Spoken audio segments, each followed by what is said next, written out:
When we're faced with the diagnosis of a serious illness, it can be a potentially life-threatening disease in the short term or the medium or short term, like cancer. It can be a degenerative disease that potentially is going to leave us in some form of disability.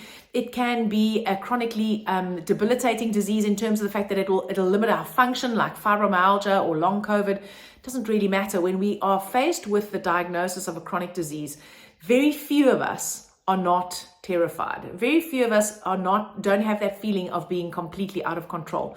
And what we tend to do in order to try and wrest that control back is we want to take action. We're focused on what are we going to do to fix this. We want to jump straight into the treatment of how it is we're going to conquer, fight, or overcome this disease. And what we fail to do is we fail to acknowledge, recognize, and process the fear.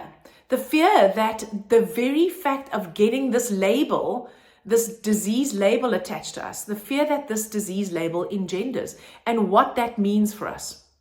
So what happens is that we have a number of conscious and unconscious fears, and our unconscious fears develop from our very, very early childhood trauma or unmet needs.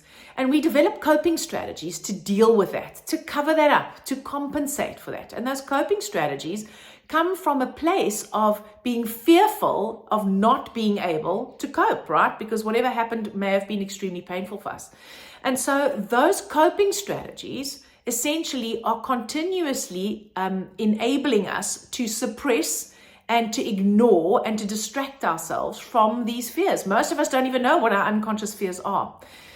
The problem is that fear that is unrecognized and unprocessed affects your nervous system. It dysregulates your autonomic nervous system. It sends us into fight or flight.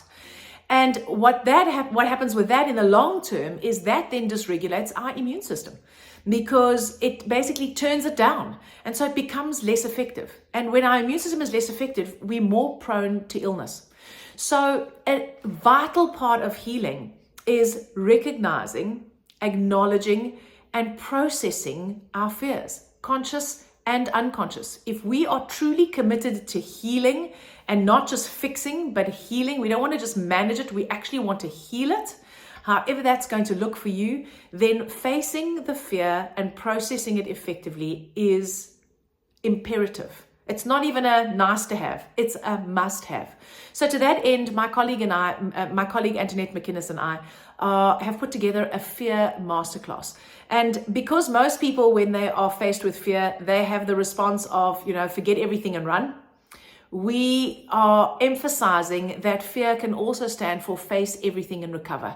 And that is our wish for you, that you learn to face everything and recover so that you can create the health and vitality that you would love. So this masterclass is happening today on November the 7th at 6 p.m. Central African time. There will be a recording for those of you who can't make it live.